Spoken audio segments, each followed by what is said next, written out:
पूजनी बाबा, पूजनी गुरु माँ, भगवान भोलेनाथ माँ कामाख्या जी को मेरा, मेरे परिवार को प्रणाम। खुश हो बेटा, ये सब बचे हुए तुम्हारी स्मृतियां, रोग कष्ट सब नष्ट हो गए। बाबा मुझको उम्मीद ही नहीं थी कि हम लोग जिंदा बचेंगे, मतलब ऐसी हालत हो गई थी। यहाँ से घर जा रहे थे, घर पहुँचने के लायक भी नहीं थे गुरुजी।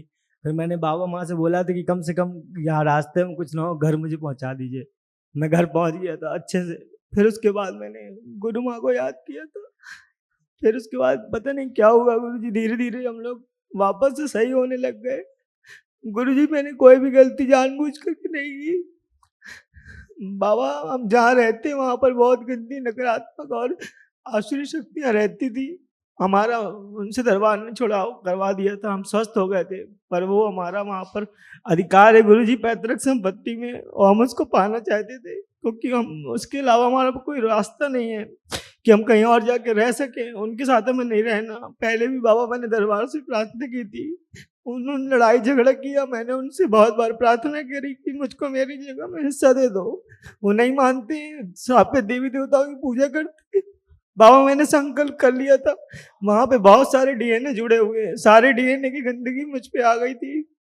बाबा जब तक हिम्मत रही तब तक बर्दाश्त करते। हाँ बहुत ज्यादा गंदगी थी वहां। फिर मेरी माँ को भी कष्ट होने लगे, तब मेरी हिम्मत थोड़ी टूट गई बाबा, वरना मैं उनसे हारने वाला नहीं था।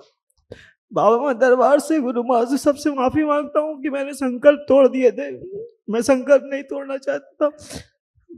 मुझे कोई भी उम्मीद नहीं थी कि मैं बचूंगा बाबा, पर मुझे इस बात का कोई दुख भी नहीं था, क्योंकि मैंने जो भी किया दरबार के नियमों को सबसे आगे रख के, ध्यान में रख के किया। खुश रहो बेटा।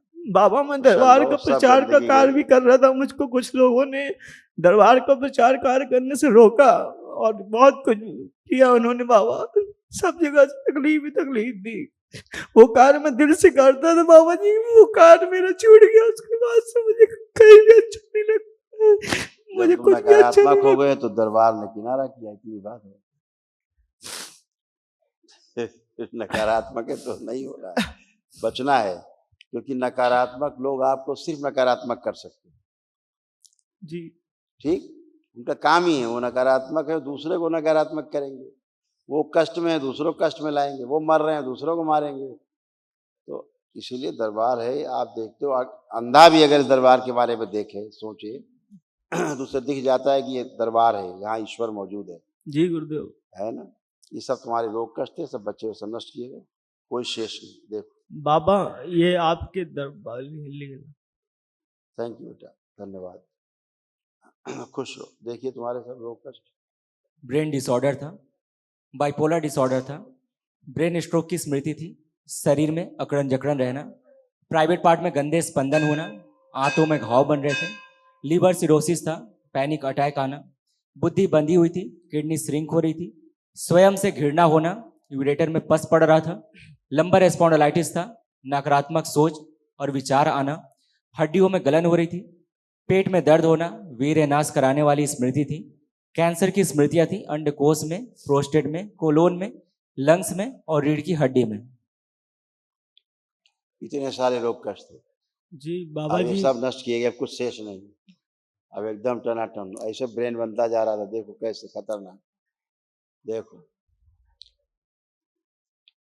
कामुक विचार आना, सुनकर पूरा ना समझ पाना, निर्णय लेने में असमर्थ थे, ब्रेन में सूजन थी, आंखों की रोशनी कम हो रही थी, भोजन नली में सड़न और जलन होना, गले में सूजन थी और बोलने में कष्ट होता था।